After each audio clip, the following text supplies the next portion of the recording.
welcome you this evening on behalf of Policy Group for People's Rights. You know, this Policy Group for People's Rights is an organization concerned with civic, civil, and human rights of the citizen.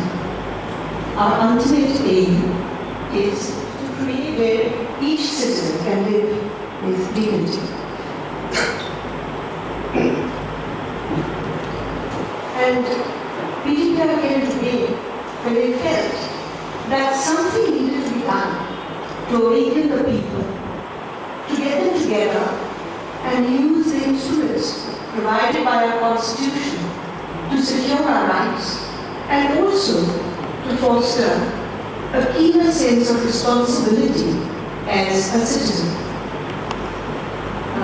One of the means we have chosen to do this is to undertake seminars and interactive sessions, particularly on the theme of democracy and democratic processes. Interactive discussions to be carried out in school, college, and university campuses of the region on the topic of the relation between the people, Parliament, and the Constitution. Why we have decided on this project? I'm sure we have all noted that although our country is acclaimed as one of the greatest democracies, a significant number of our young people appear to have lost faith in it and have turned to violence to realize their ambitions or visions of life. Again, many remain unaware of how we may make the best use of what our Constitution has given us. This is not without reason, but nevertheless very unfortunate. But the Constitution does give us scope to improve things if all of us make the best use of what it has given us. We feel that to revive faith in the democratic process, the first step is to create awareness about how it works. So we planned this project, which we hope will lead to a clearer understanding of how democracy works, and also give scope to bring out doubts and questions of the younger generation to be open, and also to engage them in debate about the comparative merits of alternative choices. We are very keen to flag off our project in the best possible way, and what better way than to listen to a discourse on a related theme by a person of Sri Manishankar Iyer's eminence. We were delighted when he accepted our invitation to come and speak on the topic of participatory democracy in India, myth or reality. We are happy still that we have been able to hold it on a day such as this, the birthdays of Bapuji and Shastriji, one the father of our nation and the greatest champion of peace and non-violence the world has seen, and the other his true follower, who gave us all to build on what the Mahatma gave us. Although a very redundant exercise, I'm sure all present here have seen, heard, and know of Delhi and Trinity Hall, Cambridge. Mr. Manishankar Iyer was an active member of the Master Society at Cambridge. He began his career as a diplomat, but later joined politics and also turned to journalism and writing. He read his books. He served as a Union Cabinet Minister holding various portfolios, including the Donor Ministry, and therefore he is very familiar with this region of the country. Currently, he is a member of the Rajya Sabha. He has authored several books, the latest being A Time of Transition, to chair this evening's proceedings. An authority on the conflict situation of the northeastern region, Professor Misra has had a very close tie in Institute of Advanced Studies here.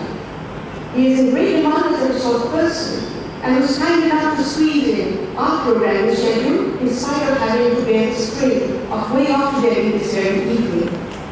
I think I can safely say that on behalf of Policy Group for People's Rights, I welcome you and thank you for being here. And now, ladies and gentlemen, please welcome our chairperson this evening, Professor Uday Vishnu.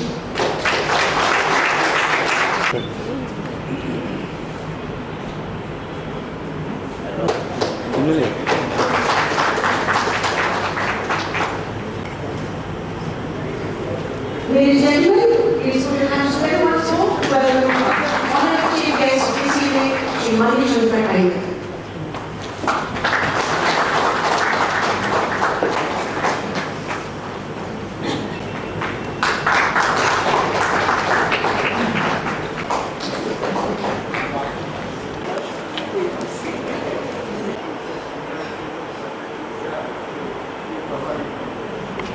It's a great privilege for me to be here this afternoon and especially to chair a session which is extremely relevant to the occasion. It's the fitness of things that interactive session on participatory democracy is being organized by the policy group for people's rights in rural. On an occasion in which we are celebrating I think the foremost exponent of participatory democracy in India was Gandhi himself, because it was he who actually pulled the Congress out of its groove, and both men and women of India were brought in to actively participate in the anti-colonial struggle. I think this was a major beginning on which we are still building the edifice of democracy in our country today. It is also in the fitness of things that the person who has come to give the presentation on this occasion, Mr. Pgpr, he is someone who I always felt has always had an originality and freshness of approach, primarily because he has been able to go beyond the conventional framework and parameters of the political organization that he belongs. I think in the case of the Commonwealth Games, his writings on food distribution, his reflections on the big gap between India and Bharat, summing it up all, I think he has very successfully gone beyond the immediacy of for inviting me here to share with you this very pleasant and rare occasion. So may I now request Mr. Pgpr to make his presentation. Mr. Chairman, ladies and gentlemen, thank you very much. I must begin with an apology. The apology is that I was due to come here in the month of March and I cancelled at the last moment. I was then due to come again a few months later, and once again I was obliged to cancel. So you've been quite unnecessarily troubled to listen to me 3 times over. But as the chairman said, it is a happy coincidence, but I must add in my instance a deliberate coincidence, that this visit has finally taken place on Gandhi Jayanti, which also, by happy coincidence, happens to be the birth anniversary of Lal Bahadur Shastri, one of the most decent and honest persons who have ever been on the Prime. So to talk to you, meet with you, on the day when we are celebrating the birth anniversary of both Gandhi and Lal Bahadur Shastri is indeed extremely appropriate, particularly given the name of your organization and the subject that you have chosen to give to us. For, as the chairman reminded us, no one was more committed to participatory democracy than Lal Bahadur. So I would like to begin by answering the question that has been placed before us right at the beginning in one word. The question before us is participatory democracy in India, myth or reality? And my answer is that democracy is a reality and participatory democracy is a myth. And that is the central dilemma which we are all obliged to resolve. especially if we are sincere about celebrating Mahatma Gandhi and his birth. Well, back in 1931, Gandhiji was asked, "What is your dream for India?" And Gandhiji replied that in the India of my dreams, the people of India will have an effective voice in the building of our nation.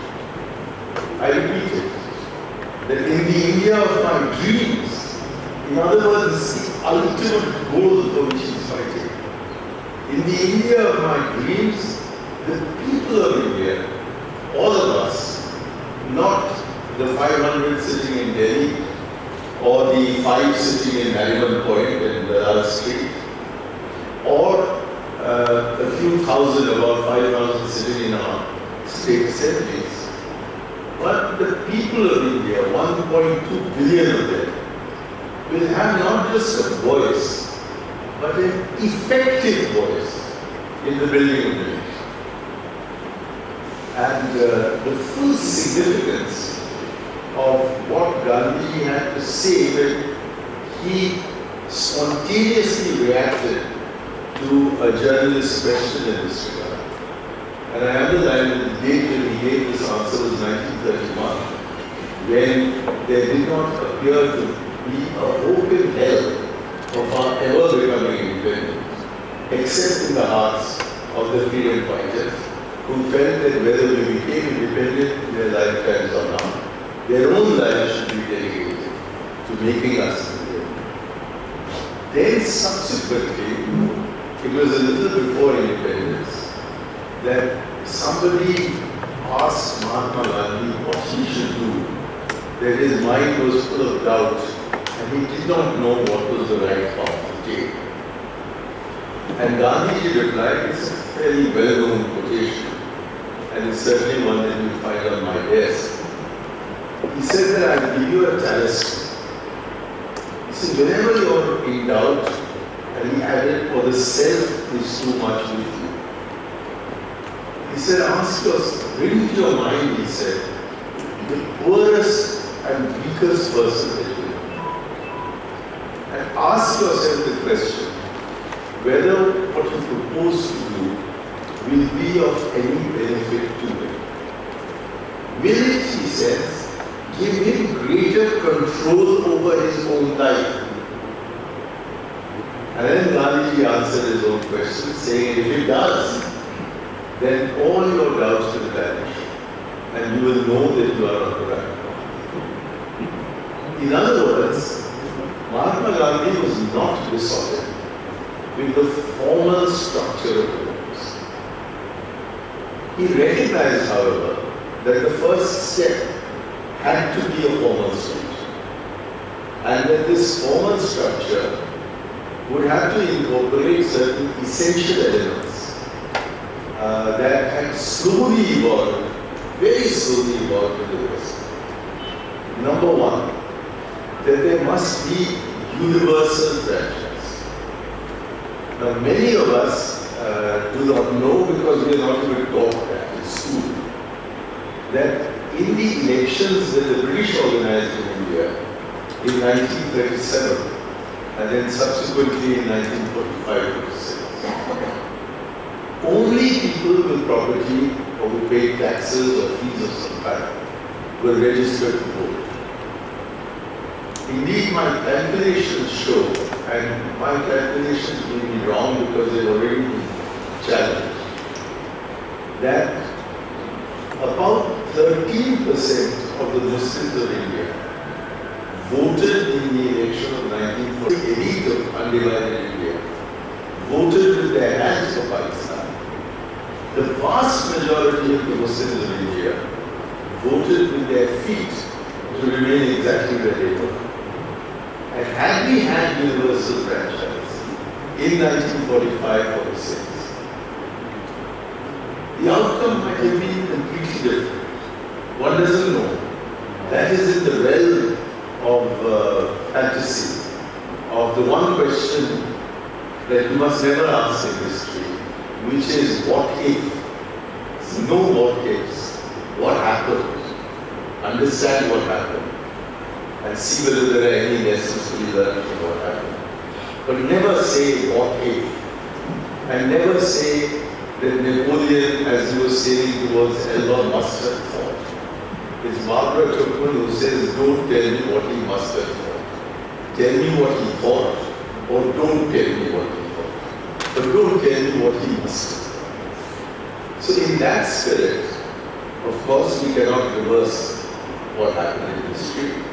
And of course, there is no way we will ever know what would have been the outcome if there had been universal franchise. But we do know that there was no universal franchise. And therefore, India went to the polls in 1952 for the first time after the proclamation of the Republic, doing something that no democracy anywhere in the world had ever done in its first election, which was universal adult franchise. Not only that, we ensured through this universal adult franchise that everyone had one vote to ensure the end of two discriminations before they started. One, that the religious minorities of India would have exactly the same civic and political rights as the religious majority. That the Muslims, the Christians, the Sikhs, the Jews, whoever they were, or even atheists, were entitled to one vote. But no one on account of his religion was entitled to more than one. And the other miracle was that we gave women the vote on day one. Now, why do I call these the most unusual features of a democracy at the start? Take the United Kingdom, which hosts what she proudly calls the mother of all parliaments. In the United Kingdom, the Industrial Revolution started when James Watt sat down to make himself a cup of tea.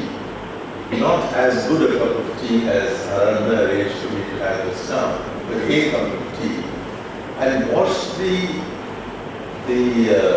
top of his kettle boiling, and so it kept jumping. And that is how the power of steam was discovered. A bit like Newton discovering the force of gravity, going to an apple falling on his head. He asked himself a question which nobody had asked. When the apple fell off the branch, why didn't it fly up? Why did it fly down? And of course his head had been woken up because of it. And he, from there, worked up the theory of gravity. And in a similar way, James Watt discovered the power of steam while trying to prepare himself a cup of tea. So that was about 1760.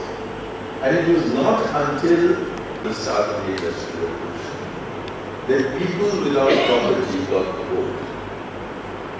I don't know if you're aware that the great Gladstone was regarded as one of the most dynamic figures in the history of democracy, was never voted into parliament by more than 300 people because he always stood from the Oxford Graduates' Constituency. Never went to the people. And Benjamin Disraeli, his world-famous opponent, was always elected from what were called the rotten boroughs.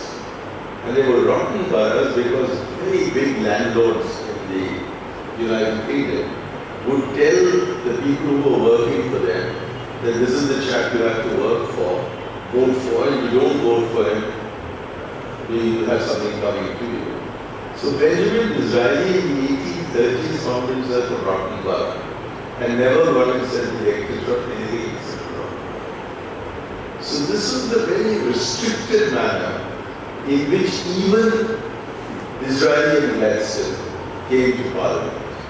But the situation was actually even worse than that. For it was not until the better part of 70 more years, 1928, that half the population of Britain, the women of Britain, got the vote.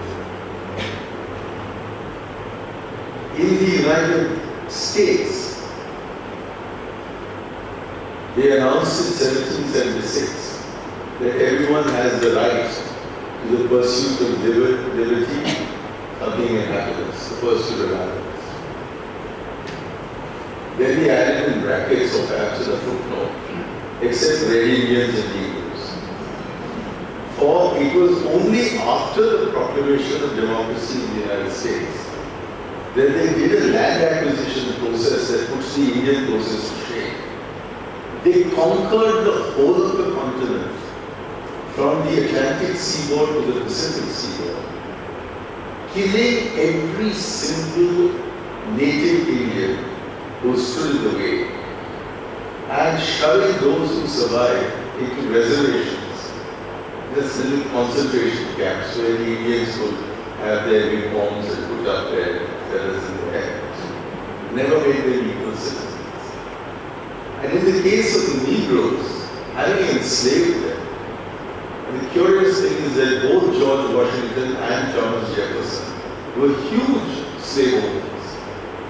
And in some ways, I think it's wrong to call George Washington the father of the United States, because given the number of illegitimate children he had, that title should probably go to Thomas Jefferson.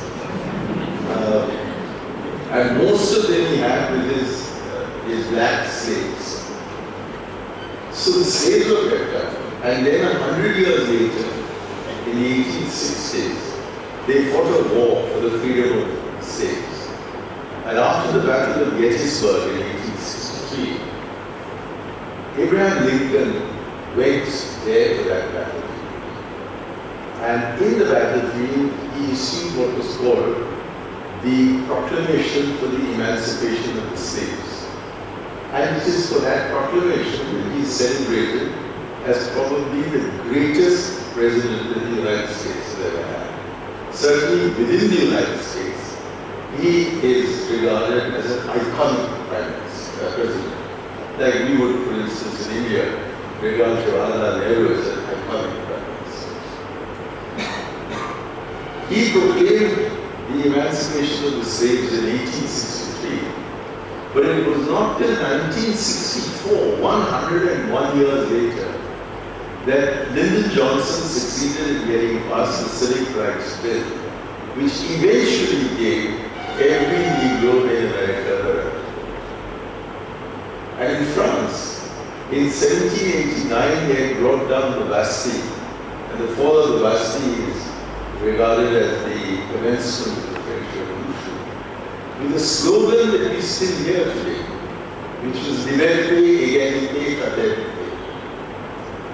Well, they made a little mistake there, because since they didn't say sorority, which means the sisterhood, but kept it limited to fraternité, which means the brotherhood, the French woman did not get a vote till 1945. No wonder Simone de Beauvoir gave the title of the second sex to her book, because in French and the French Constitution, women were definitely the second sex, and men were the first sex. So it was revolutionary for India to say no discrimination on the basis of race and of religion, and absolutely no discrimination on the basis of gender. And when we said no discrimination on the basis of religion, we included in that phrase, because this is a country in which we not only have every single excellent religion of the world, except perhaps Manichaeism, which as far as I know doesn't exist anywhere in the world. But every other religion is either represented in India or was actually born in India. And in a similar way, people of every color, people of every race, people with 28 languages and 3,000 dialects, all of them were told that we don't care what you look like, we don't care whether you're tall or short, black, white, yellow, whatever you are. You have one vote and you don't have more than one. And at the same time, we invented something that no one else in the world would do, which was what the Americans now call affirmative action. that we recognize the existence in our society of about 22% of our people who had been historically disadvantaged and used to be called by a most unfortunate term, which was then converted in the 1930s to the expression of scheduled castes. And we also listed down in the schedule of the Constitution the tribes of India, who constituted then about 7 and now perhaps about 8% of our population, and said that for this group of about 29% or so of our population, there would be affirmative action where discrimination in their favor would be regarded as compatible with the fundamental principle of equality. Now, similar measures are being taken in the United States to try and bring the black and red Indian population up to the general education and employable levels of the other sections of society. But they came to this about 30 years after we started. So democracy in India over the last 65 years has really been made a reality. We've had 15 elections to the Lok Sabha. I suspect, in brackets, subject to not being quoted in the assigned press, that the 16th is on its way. But yeah, we've had 15 elections. If you take the number of elections to our state assemblies, it probably runs into hundreds. And if you take our elections to the panchayats and the municipalities, it runs into lakhs. So every Indian has had, in his personal experience, or through the experience that he's learnt of from his forefathers, literally lakhs of elections in which he has himself participated or seen members of his family, and discovered the most important truth about democratic election, that nobody except the voter will ever really get to know whom the voter voted for. But if I stand outside a polling booth in my constituency, every single person who comes out says, will vote. How much? And I can't look at him and say, you lying bastard, even though I know he's lying. Because maybe he didn't vote for me. So you never know. I have never met anyone in my constituency who's ever voted against me. In the elections when we go campaigning, you enter a village and say, why are you wasting your time here? Every vote is good. He said, other than I go down there. You don't know if you're driving out or being welcome. So the secrecy of our ballot has got in our people. They know that they can vote. The problem is they can only vote for one of the candidates.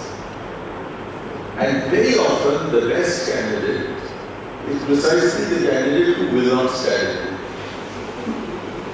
So when the upper middle class of India in particular beats this press that says, hi, what rotten people we have in parliament, what crooks, what criminals.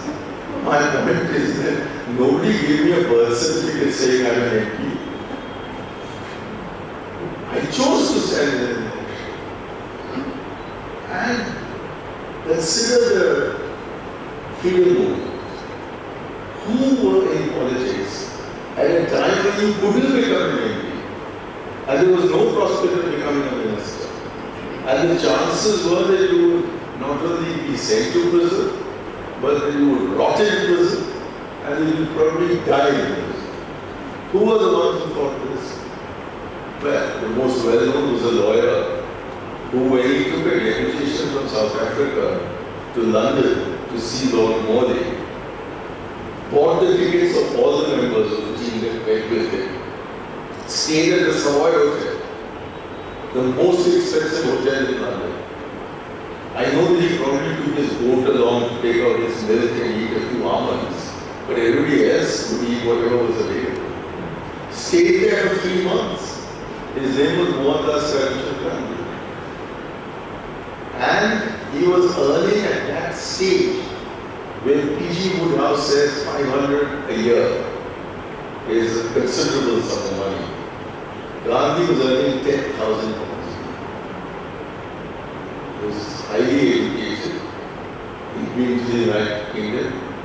He was an inner temple lawyer. And he made his money in South Africa. His is the most famous name, but probably the very first name was Dadabhai Naoroji, who became the first Indian member of Parliament in the British Parliament. And if my memory is right, 1892. And all these very, very leisured gentlemen who formed the Congress Party in 1885, they were all extremely well off, very well read. If movement came into the Congress Party as a freedom movement rather than as a collaborationist movement, it was under Ranade as an economist, carrying forward the work of Dadabhai Naoroji, who was proving that instead of being beneficial to India, British colonial rule was actually denuding India of its wealth to make the mother country better off. There was Bal Gangadhar Tilak, whose English, I'm afraid, even Aradhana would be able to match. There was Muhammad Ali Jinnah, one of the most successful lawyers in the Bombay courts, and working out of the chambers of Firoz Shah Mehta, who was no mean moneymaker himself. And then along comes Jawaharlal Nehru, who attends court for 2 days, and his father says to him, "Why are you wasting your time going there? I've made enough money for our family to live on for 7 generations."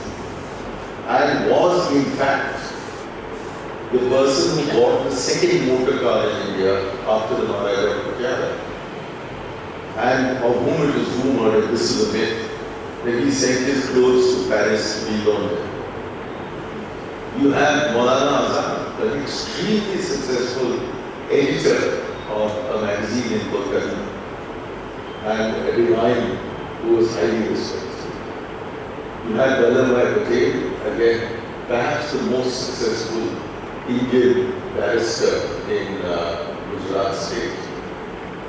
You had Dr. M.A. Ansari, the grand uncle of our present vice president. He was about the most well-known Hakim that there was in the area. Everyone at Subhash Chandra Bose going to Cambridge. In fact, one line about Subhash Bose that I never quite made me happy with is that he said he was delighted to find that a white man was polishing his shoes. That seems to me to be the worst case. But he did brilliantly, he got into the ICS, he chucked it up, became the mayor of Calcutta, he entered. He didn't lack either for resources or anything else. Shah Prashad Mukherjee was the son of Sir Ashutosh Mukherjee. None of them. And who was Liaquat Ali Khan? He was Nawazada Liaquat Ali Khan. And I know his son very well because Akbar and I were born on the same day of the same month of the same year. So we've been very close. He was younger than me a few hours. We were born on the same day. He's never earned a penny in his life. He's still living on his grandfather's earnings. He was that rich. All the politics of the freedom movement were run by people who came from wealthy families, who had high levels of education. And who, if they been born today, would have been sitting in their drawing room saying, "Some Shale Chor." Those who ran the freedom movement. And the middle class of India has really betrayed the freedom fighters by keeping out of politics. Anyhow, they kept out of politics. And those who entered politics, 90% of them failed. About 10% of them succeed, and about 1 or 2 of them really succeed. The rest are failures. That's why the middle class doesn't go into politics, because it always wants to be better off tomorrow than it is today. Whereas in politics, you zoom to the top. And before you got used to being at the top, they kick you and you go to the bottom. It's a form of life which you've got the temperament for it to maintain. But I want to emphasize that it was this very, very literate, highly educated, privileged, wealthy class that determined that our democracy will treat everyone everyone. And today we can say that after 1947, approximately 150 countries have come to liberation of one form or the other. How do I put such an accurate figure on it? In 1947, India, at that time it was British India, a founder member of the United Nations, was one of 51 members of the United Nations. Today there are 196 members of the United Nations. So we have grown from 51 to 196. That's about 150. Of these 150 countries that have come to liberation in one form or the other after 1947, only one, India, has translated independence for the country into freedom. It is the single biggest achievement of India. As is foreseen by his colleagues all agreed with him. On this point, there was no dispute within the Congress. There were many disputes on many other points. On making India a democracy, there was no dispute. And the essential features of that democracy, in addition to the ones I've already outlined, the division of power between the executive, the judiciary, and the legislature, the prevalence of the rule of law, the need for fundamental rights, and then what eventually became the directive principles of state policy. All these were a matter of consensus on which there was no dispute. And the army was kept in its place. Indeed, the army would continue to be kept in its place if the Chinese hadn't invaded us in 1962. But however that may be, it was a country that in the structure of a democracy, with respect to its federal features, with respect to the parliament in Delhi, with respect to the state assemblies, with regard to the independence of courts, especially the High Courts and the Supreme Court, was a model of democracy which can hardly be said to have been better anywhere else. We were able to pick what we wanted from all the other democratic conventions in the world, constitutions of the world, and also add in features from constitutions that were not democratic, but like the Soviet Union had economic conditions that were similar to our own. And yet, what is the condition of democracy today?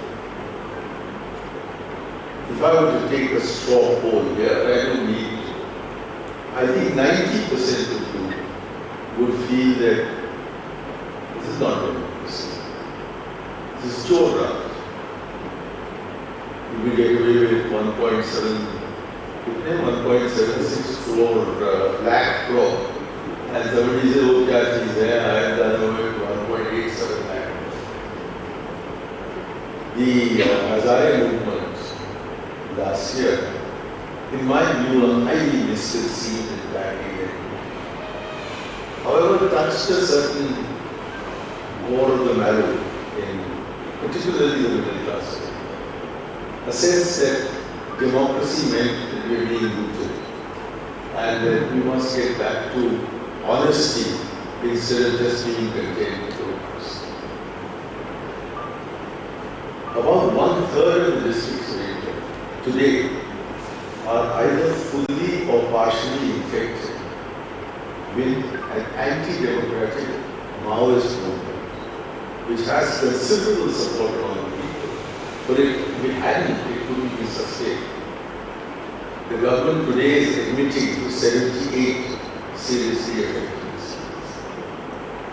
And until they stopped publishing the figure, and they deliberately did from 2011 onwards, the figures that were indicated to us of those that are partially affected amounted to about 196 districts.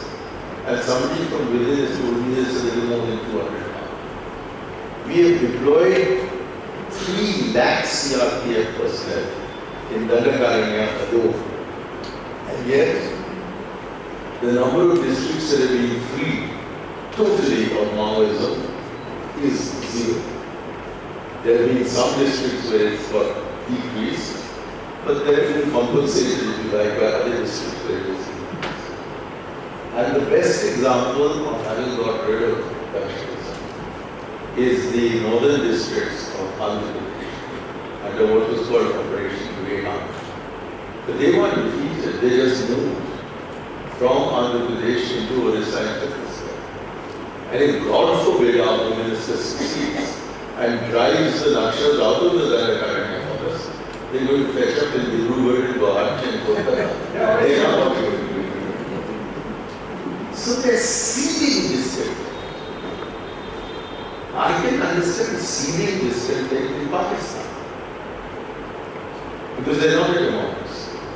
I can understand seeding discontent in the Arab countries because of the excesses of people like Mubarak and those who were running Tunisia, Libya, and places Syria, Iraq, even perhaps Iran. One knew about the seeding discontent, which resulted in the revolution in Romania, where after the fall of the Berlin Wall, Ceausescu was still running a pretty firm iron dictatorship. And he called a huge rally, a bit like Mamata yesterday, for the CPM in Kolkata, and was addressing them on the great achievements of Romania. And one old woman couldn't stand it anymore, and she muttered under her breath, lies. And the audience just picked it up. And suddenly everyone in there was screaming, lies, lies, lies. And before the meeting ended, they had pulled Ceausescu and his wife off the stage and hanged them. So the Ceausescu movement can only come if it is not to be predicted. If it can be predicted, it can be stopped. So when you see a country in which whether the Azari movement was a success or not, at the moment that it was laid up and knocked around, combusted, and kick out the person. You have the momentary satisfaction of seeing that MP who was wandering around with the light of his car. There are only two categories of people in India who have their lives: prostitutes and members of parliament. So you get that momentary satisfaction that you throw them off. But then what happens? Then what happens is, and my two Sadar friends there will recognize this immediately, Natha Singh, Prem Singh, one and the same thing. There is no difference at all whether it's an ATP MP or a Congress MP or a Communist MP or whoever MP you have. The life goes on in exactly the same way. That is to say, life goes on without you having any. And actually, the extent of persecution is much greater the lower you travel down this social order. But the complaint is louder the higher you travel down. The very same people who object to nepotism are the first ones to look for patrons. When it comes in a crisis, or it comes ordinarily. I remember on the night of the 1st of November, 1984, after this terrible massacre of the Sikhs was taking place, particularly in Delhi and over other parts of India as well, I got a call from a friend of mine as a joint secretary in the Ministry of External Affairs. And I can't think of a more powerless animal than that. I get this call from this college friend of mine saying that from the Gurdwara next door, the slogans are coming, ki din tumhara tha, raat hamari hogi. What are you going to do about it? What am I going to do about it? Here I have a Sikh wife. My kids are half Hindu and half Sikh. And I don't know which side is going to stop it there. So this is the powerlessness at the time of a crisis. But your other real moment of powerlessness, and I felt it today in Calcutta.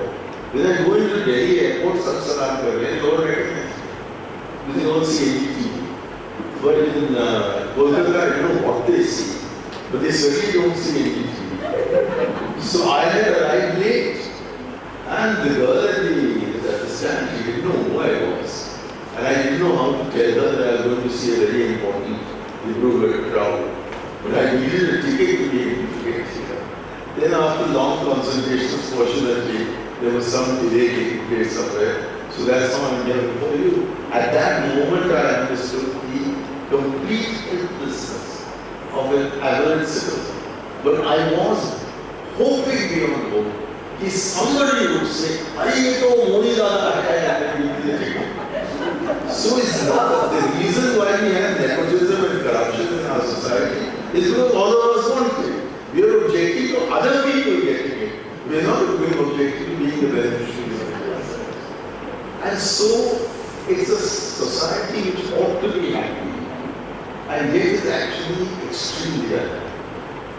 Many years ago, about 30 years or more, I was posted in Karachi, Pakistan, as India's first consulate. And General Ziaul Haq had just taken over and kindly hanged Mr. Bhutto. And he closed down the National Assembly. And all the politicians of Pakistan had fetched up in Karachi with nothing better to do than drink coffee with me in the morning and drink other unmentionable things in the evening. That's what they were doing. That was how the dictatorship was running in Pakistan.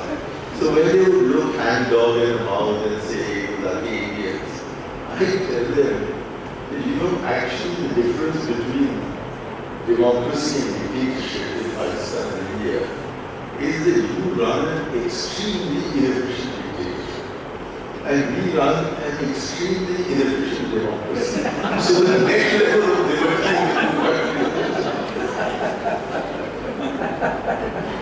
and we are still in that stage. I think 30 years on, but probably a little more conscious. At that time, in 1978-79, when I was in Karachi, the emergency was a very recent memory. Today it's a very, very recent memory. It's a nightmare that will not visit us again. But there is no sense that we truly are. Why is that? It's not because your voice is not being listened to after 26 years. In fact, the problem with the foreign policy of the government of India is that your voice is being listened to excessively. It's not that there is so much gone wrong with our economic policy. After all, even the disaster, inverted commas, they are talking about today, is at a rate of growth which is about 10 times what it used to be under the British. 10 times. In other words, our economy is growing every year to be at this low rate at the same pace at which it took 10 years under the British to grow to this extent. So it's not that. What is there is that in macro policy, I think we have a sense of involvement. We read the newspapers, we say the Colgate of Sarechor and scam 2G of Sarechor and Supreme Court excellent in February because it says the government is useless, rotten in the month of October because it says the government was right. So as far as the dhaba is concerned, or the morning coffee in an elegant drawing room is concerned, we have a very great sense of involvement with the larger policies on which India is being run. All of us have a view on Narendra Modi, and I hope all of us have the same view. That's probably not true.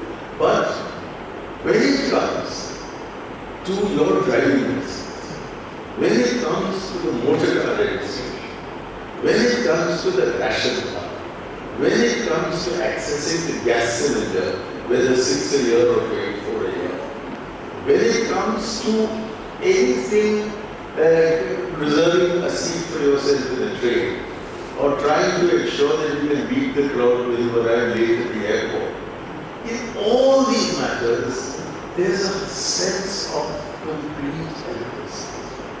That we are not in charge of our lives. That somebody somewhere is determining what will become. And that is why we are not a participant. But the truth of the matter is, and I got into a lot of trouble with my own government saying this, and I suspect this is the main reason why I've come to you today as a citizen instead of coming to the citizen. It is this sentence which I spoke, which got recorded, which got published, and which signaled the end of my political life, my active political life in the Congress Party. And I repeat it because I believe it to be true. Every 5 years, it is the masses who determine who will form the government of India. And in between, it is the classes who will determine what happens. Because it doesn't matter who is in power, other Tata can come and eat anything. But do you think he can? You think that Darwan outside can? Forget it, can. You think you can? Or you don't feel so sorry for yourself, you think I can? We have no access. Whether the water runs in our taps or runs out of our drains is determined by somebody else. When I shook the hand of the chairman of the municipality on arrival in the circuit house this afternoon, I knew that I was shaking the hand of power. I had just been told that although you want drains and he wants red lights. Not just from his car, but also from the streets. This is power. If you have power, then you manage to do what you want. And if you don't have power, you just helpless. You're waiting for somebody else to do something. And where you really want power is in your own neighborhood. To determine all the things that are necessary in neighborhood life for an individual to be able to run his individual life with a sense of freedom. And so what this some HOMM middle class does is that it forms gated communities and sets up resident welfare associations and elects one of themselves as the president. And he, on behalf of the community as a whole, determines where the roads will be made, where the street lights will come up, and on behalf of the whole community, petitions the authorities when the electricity breaks down or the drinking water is not available. In other words, the Resident Welfare Association does exactly what a panchayat does, or is supposed to do. Which is why, to go back to the post-talisman phase of Mahatma Gandhi's life, sitting there in the ashram in Burma, he had as one of his acolytes, a gentleman called Sriman Narayan Agarwal, who became quite well known in the early years of independence as Sriman Narayan Agarwal. Sriman Narayan Agarwal wrote a book published in 1946 by Hindustan Pakistan,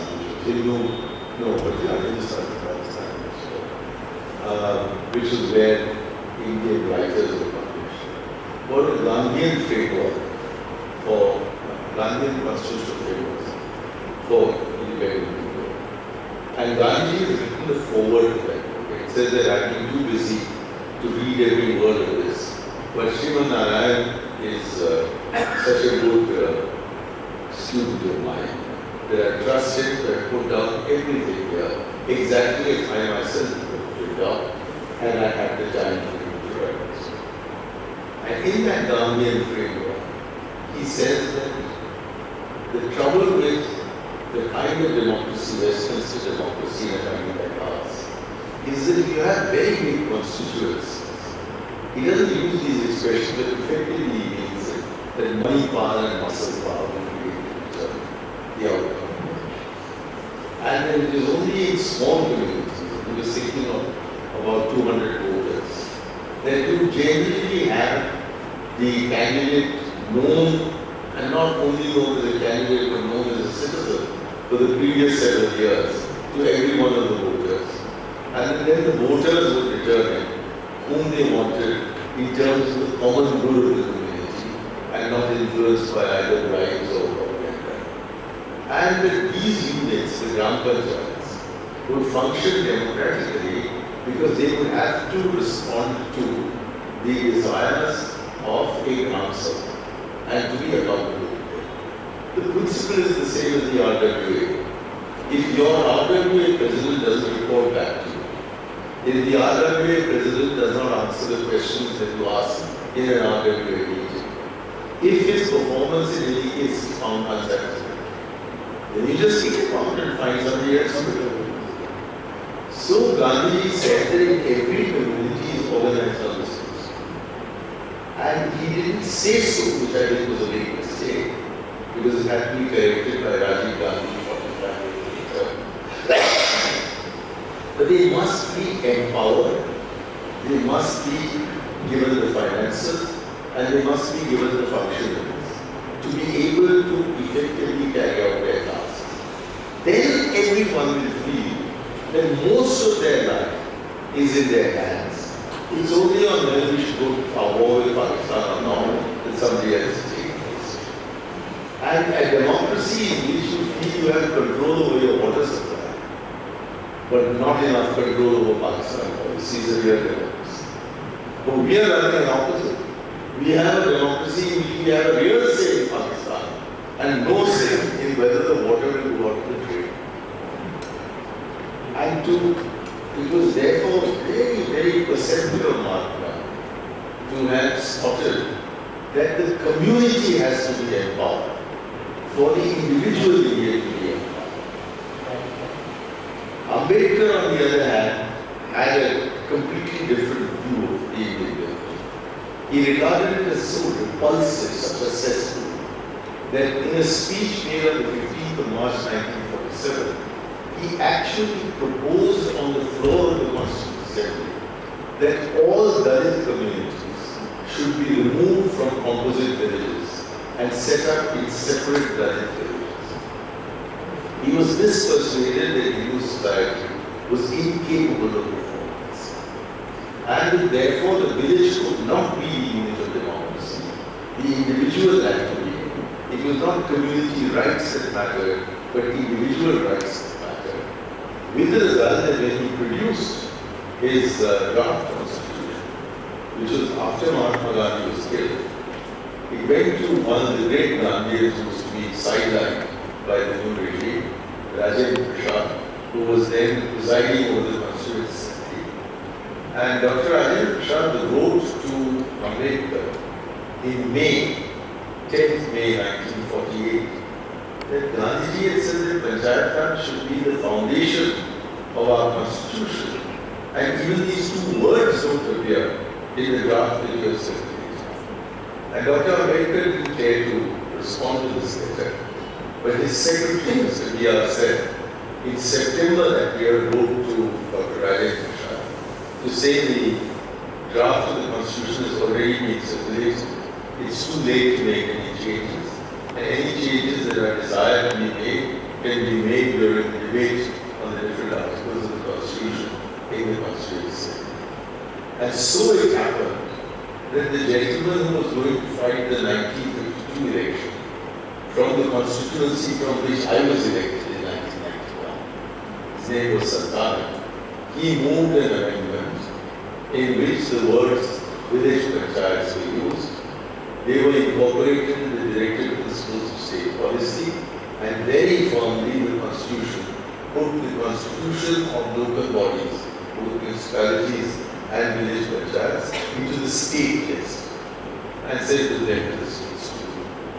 And at that time it did not seem a very stupid thing to do, because the first act ever passed by the UP State Assembly, which was then called a provincial assembly, with the Minister of Local Government of the United Provinces, one Srimati Vijayalakshmi Pandey, as the it's even worse than the Senate. So it seemed obvious to everyone that Panchayat Raj was merely a practical measure to look after villages, and that the villages would look after themselves. That's how it happened. And 10 years into independence, Jawaharlal Nehru discovered, despite having a Minister of Community Development, that it wasn't working. That the panchayats were not empowered, and that their role was not a judicial one, but an administrative. And that they couldn't perform this administrative act unless they were not only democratically elected, but also duly empowered. And therefore the Ballantra and Ankara study group, which reported in 1957, and if you look at Panditji's internal affairs sections, from 1957 to his death in 1964, the most important theme there is Panchayat. But at that time, every state of India was under the Congress. And the Congress was under Jawaharlal Nehru. So when he said there shall be Panchayat Raj, then like in the Bible, God saying that there shall be a son, there was a son. Everybody became pro-Panchayat. But the minute he died in 1964, they said, and over the next 20, 30 years, the complete deterioration, to the point where in Lucknow and in Bahadurpur, they didn't hold elections to the municipality. In Delhi, the chief executive councillor was a classmate of mine who had a red light on his car. And he'd turn up at my house every 4 days, saying, I have nothing better to do, I can ask your wife to give me some coffee. He had a chief executive councillor without an executive council. This was the farce to which local government had been introduced, where Rajiv Gandhi decided that the reason why the greatest Indian of all had been ignored in the constitution making process was that he was killed before the constitution was even drafted. The second person was ignored because instead of he made Panchayat Raj a law, what is technically called a municipal law, and not a constitutional provision. So it could be ignored. And if it were brought into the constitution, then and then alone would it become irremovable, irreplaceable, ineluctable. And with that, we would really get empowered communities within which empowered individuals would be determining, but in a manner accountable to the general electorate, what should be done for the welfare of people. And if you look at the 11th schedule of the Constitution, there are 29 subjects. And I had the privilege of sitting with Rajiv Gandhi as he went through the draft list. And I remember him saying, bridges. He says, why only bridges? And none of us knew why he was asking this question. So he smiled foolishly, as civil servants usually do in the presence of Prime Minister. And he says, why not culverts? And so today it's written bridges and culverts, but and culverts was written in Rajiv Gandhi's own hand. Also written into it was the public distribution system, which is why I invoked it in that article of spirit. If you look at those 29 subjects, they include, I'm not going to give you an extensive list, because I hope you will look it up for yourselves. But in those 29 subjects is included primary and secondary education, primary health, sanitation, drinking water, housing, the public distribution system, the village infrastructure like roads and bridges and culverts, bus stands. In other words, everything that the government of India intends to provide for free. Since you're going to provide it for these people for free, why don't you give them the money to do it themselves? And the reason why he thought they should be given the money to do it themselves is because he said that till today everything that we are sending to the bureaucracy. And it seemed to him that 85 paise of the rupee was being taken up in administrative expenses. So only 15 paise was reaching the people. Now this was twisted immediately by the opposition in election year to say that he said 85 paise goes in corruption. He didn't say that. He said 85 paise goes into administrative expenses. And there are two pieces of proof I'd like to place before you today to show that Rajiv Gandhi's instinctive feeling that the bureaucracy was the wrong body to deliver public goods and services to the people of India, and that therefore it should be self-delivered through the panchayats is the following. In the year 1994-95, the budget provision for the social sector, that is health, education, things like that, the central budgetary provision was 7,600 crore. Today, it is 200,000. We have increased our nominal expenditure on social sector programs by a factor of 24. We're spending 24 times more today than we did in 1994. But the reason I picked the year 94 is that that was the first year in which the United Nations Development Programme published its comparative UN Human Development Index, which put India at position 134. The last UN Human Development Index is for the year 2010. It places India at position 130. There is no correspondence between outlays and outcomes. And the easiest thing for the government of India to give is money. Because under their economic reforms program, they have made some people so bloody rich that they reduce their taxes and still are getting more revenue. Today, the maximum tax in India on the richest Indian is 30%.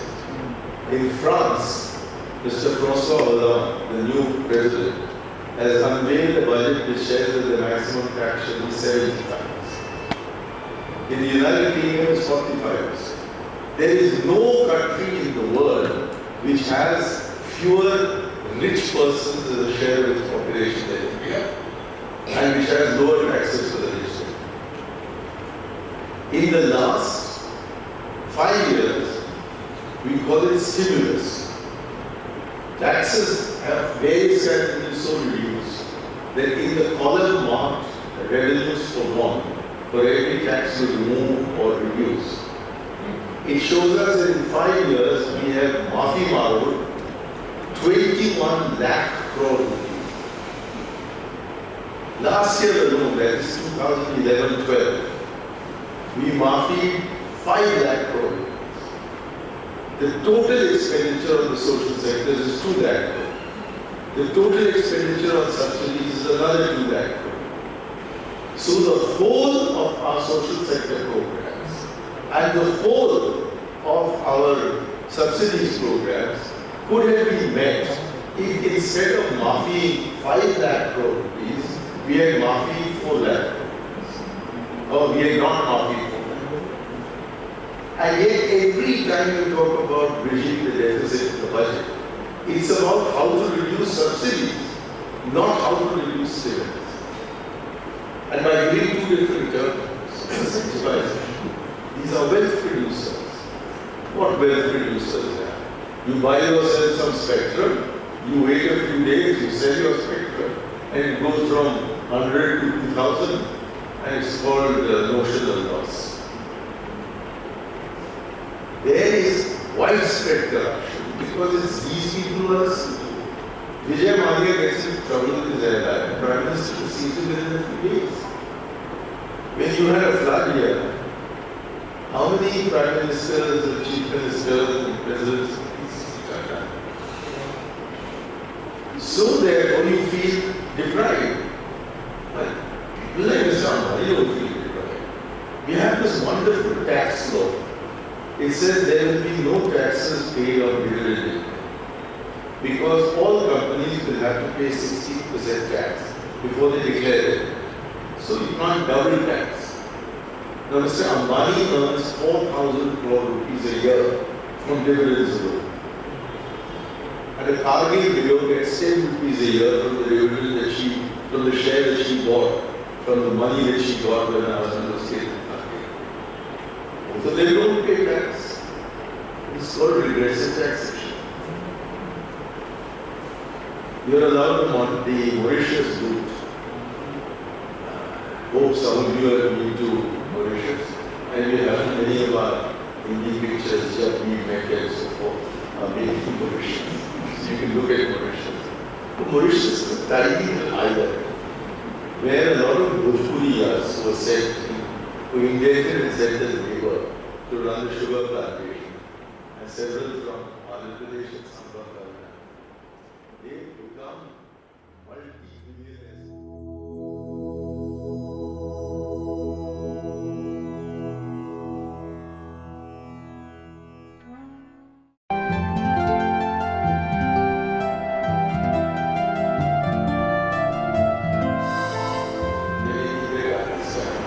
Where it looked as if Mauritius was going to sink in this, because they had only one product, sugar, and the world price of sugar was sinking. So they said, we'd like to become a financial center. So Indira Gandhi said that we want to develop Africa. So we're going to encourage Indian industrialists to invest in Africa. If we put them through Mauritius into Africa, then Mauritius will be it. The Africans will of course get their investment, and we will have a presence in Africa. Over the last 30 years, that's what twisted around. And 44% of the foreign capital that flows into India comes from Mauritius. And the reason it comes is that there are no capital gains taxes there in Mauritius. So we have no dividend tax in India. So the income from the share market is nil. Income tax from the share market is nil. And if you put your investment through Mauritius into India, then because there's a double taxation agreement between India and Mauritius, you don't have to pay Indian capital tax, you have to pay Mauritius capital tax. And it so happens that Mauritius capital tax is zero, but that's what the agreement says. And so the best way of doing your black money is to convert it into white. You send your money out to Switzerland or Cayman Islands, bring it in from there into Mauritius, then it comes in as foreign investment. Your skin may still be black, but your money is white. And this system has been known to be abused for the last 20 years, because I was a member of the first JTC in 1992 on the first stock market scan, and I was again a member of the second JTC in 2002. And in both we recommended close down the Mauritius. The argument is that we Hindustani and food jacket, so if this kind of attention is paid to the rich, and there's so much neglect of the poor, because even the money you give them, how do you give it to them? There are 140 centrally sponsored schemes.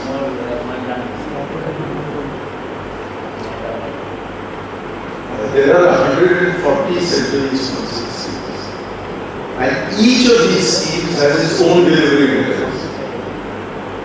You're probably aware of the Sarva Shiksha Abhiyan.